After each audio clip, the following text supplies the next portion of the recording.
Hello guys, তো দুদিন আগে আমাদের বাড়িতে মাটন আনা হয়েছিল। আর আমাদের বাড়িতে মাটন হলেই আমার দাদারাই রান্না করে, মাটন বা চিকেন যাই হোক। তো বসে বসে আমি দেখছিলাম রান্নাটা, তাই ভাবলাম যে আমিও ভাবলাম, আর দাদাও বলল যে বসে বসে না দেখে একটা ভিডিও কর।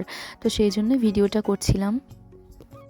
তো তাই আমি ভাবলাম যে তোমাদের সাথে রান্নার রেসিপিটা শেয়ার করা যাক। তো তোমরা দেখো। প্রথমেই কড়াইয়ের মধ্যে তেল, শুকনো লঙ্কা, তেজপাতা দিয়ে দেওয়া হয়েছিল আর খুব সুন্দরভাবে ভাজা হচ্ছিল। যতক্ষণ না পর্যন্ত পেঁয়াজের রঙটা বাদামি হয়ে আসে ততক্ষণই ভাজা হচ্ছিল পেঁয়াজটাকে। তারপর পেঁয়াজটা খুব সুন্দরভাবে ভাজা হয়ে যাওয়ার পর তার মধ্যে আদা রসুনের পেস্টটা দিয়ে দেওয়া হলো। তারপর এটাকে কষানো হবে খুব সুন্দরভাবে। তারপর দিয়ে দেওয়া হয়েছিল জিরে বাটা। দেখো, আদা আর রসুনের পেস্টটা দেওয়ার পর একটু ভালোভাবে কষানোর পর রঙটা খুব সুন্দর এসেছিল, আর তারপরে জিরে বাটাটা দিয়ে দিয়েছিল। তারপর আরেকটু ভালো করে কষাচ্ছিল। তারপর আদা রসুন জিরে সব কিছু দেওয়ার পর ভালোভাবে কষানোর পর দিয়ে দেওয়া হয়েছিল টমেটোর পেস্ট, মানে টমেটো বাটা। সেটাকেও খুব সুন্দরভাবে মিশিয়ে নেওয়া হবে।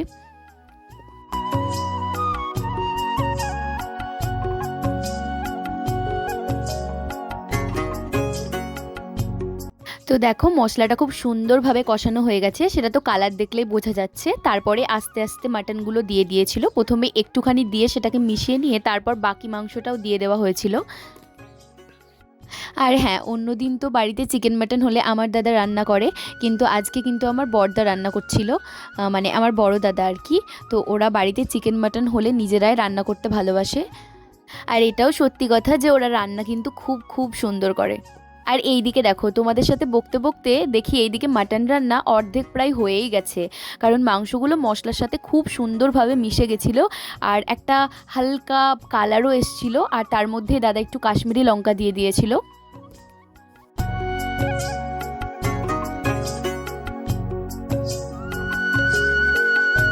আর তারপরেই মাংসতে দিয়ে দেওয়া হয়েছিল টক দই, যেটা দেখে আমার খুব লোভ হচ্ছিল, মানে খেতে ইচ্ছা করছিল। কিন্তু যাই হোক, এটা খেলে হবে না, কারণ এটা মাংসের জন্যই আনা হয়েছে। তো খুব সুন্দরভাবে মাটনে দইটাকে দিয়ে ভালোভাবে কষানো হচ্ছিল। আবার মানে তোমরা জাস্ট কালারটা দেখো, এখনই মনে হচ্ছে যে রান্না পুরো কমপ্লিট হয়ে গেছে, খেয়ে নিই।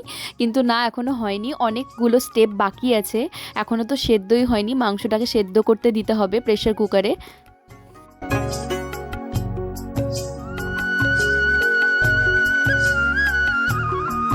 আর টক দই দিয়ে ভালো করে মাংসটা কষিয়ে নেওয়ার পরে দিয়ে দেওয়া হয়েছিল কাঁচা লঙ্কাগুলো, যেগুলো চেরা ছিল আগে থেকেই। আর তারপরে পেঁপে।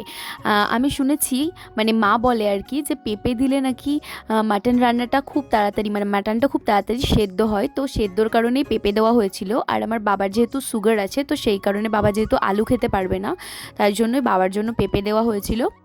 তারপর পেঁপেগুলো দেওয়ার পর, পেঁপে আর লঙ্কা দেওয়ার পর ভালো করে আবার মাংসটাকে নাড়িয়ে নিচ্ছিল। আর আরেকটা কথা, আমি ভেবেছিলাম যে মাটনে হয়তো আলু দেবে, কারণ বিরিয়ানি বলো, চিকেনই বলো, মাটনই বলো, আমার না আলুটা খেতেই খুব ভালো লাগে। কিন্তু দাদা বলল যে আলু দিলে নাকি টেস্টটা হারিয়ে যায়, ওই জন্য আলু দেওয়া হয়নি। তো দেখো, মাংসটা পুরোপুরিভাবে কষানোর পর কিন্তু মাংস আর পেঁপে সব কিছু একসাথে প্রেসার কুকারের মধ্যে দেওয়া হচ্ছিল সেদ্ধ করার জন্য।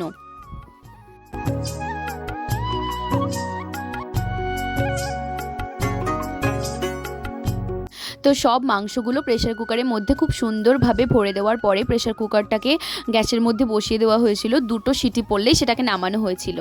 তো সব কিছু কমপ্লিট হওয়ার পর যখন প্রেসার কুকারটা নামানো হলো, মাটনটা ঠিক এরকম দেখতে হয়েছিল। আর বিশ্বাস করবে কিনা জানি না, মাটনটা খেতে কিন্তু সেই টেস্ট হয়েছিল। হয়তো তোমরা কালারটা দেখলেই বুঝতে পারবে। সব কিছু পারফেক্ট হয়েছিল। তোমরা কিন্তু বাড়িতে এই পদ্ধতিতে বানাতে পারো, ভালো লাগবে খেতে। আর সবশেষে যে রান্নাটা করলো এতক্ষণ ধরে, তার রিভিউটা না নিলে হবে, তাই ওকে বলেছিলাম একটু রিভিউ দিতে।